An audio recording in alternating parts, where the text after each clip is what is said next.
Last but not least, I'd like to introduce our two special guests today. They're all the way in the back. If you can turn around, guys, stand up for me.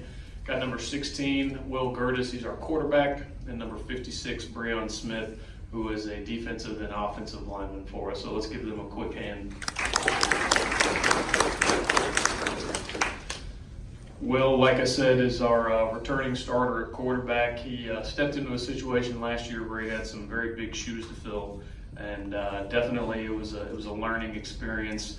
But it was really exciting for me to watch him grow throughout the course of the season last year, and towards the end, he really transformed himself into a big-time player who made a lot of great plays for us. And this year, he's really encompassed the role of being a team leader, not only on the field, but in the weight room, and most importantly in the classroom. I know you can see on his profile there the grades, the marks he's been able to put up, and that's part of what makes him a very special individual.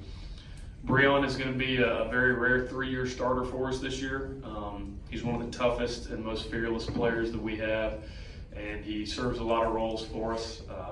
He does everything he's asked to do. He's played on offense, he's played on defense, he's played special teams, and he really helps set the tone for our team and the hard work that we're asking out of him. So I really appreciate those guys being here today. Just a quick review and preview of the last couple of seasons. Last year we finished with a 6-5 record, made it to the first round of the playoffs. I think we would all agree within our program that it's not quite up to the standard that we expect. So that's a major goal for us this year is to improve upon that. We did lose a great deal of talent off of last year's team. We had 11 players sign college scholarships, which is very exciting for us.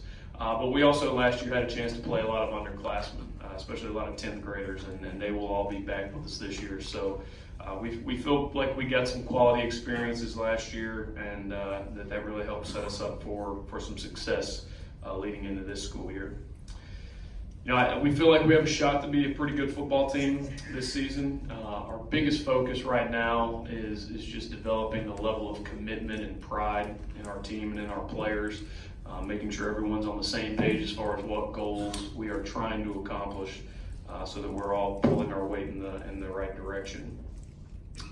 We're going to open up on August 29th in the Freedom Bowl over in Milton, which sounds like it's going to be a really cool event. I know this is year 2, and I'd like to give a special thank you to Coach Clack and Coach Sly over at Milton for allowing us to be a part of that and including us in that experience. So we're definitely looking forward to that one. As far as our expectation goes, I don't think it's really changed over the last couple of seasons. We go into every year, you know, expecting to compete and win every game that we play, and to compete for a region championship, and obviously to get into the playoffs, where, as we all know, anything can happen. So that'll be our main focus going into practice here in a couple of short weeks. Luckily, we've got a little bit of extra time before we play our first regular season game, so we know we've got a lot of work to do. This summer, we've been keeping ourselves pretty busy. We tried to incorporate some new and different experiences for our kids this summer. Our focus in June was mainly the passing game. In 7-on-7, we made a trip to University of Georgia, got to see some really awesome facilities there. We also competed in the Corky Kell 7-on-7, which I think is probably the most competitive in the state, if not the country. We also took a group down to Valdosta, Georgia, and played in the heat, 109 degrees. But it was a great experience for our kids to be in that atmosphere. And then the last couple of weeks, we've been participating in some contact camps with some of the Forsyth County schools and a lot of the other schools that are in this room today, getting some work in with some pads. So hopefully we've done what we need to do to prepare our guys mentally and physically for the upcoming season. And we're really looking forward to getting it started in the near future. So good luck to everybody in the room, and hopefully we'll see you all on the gridiron in the near future.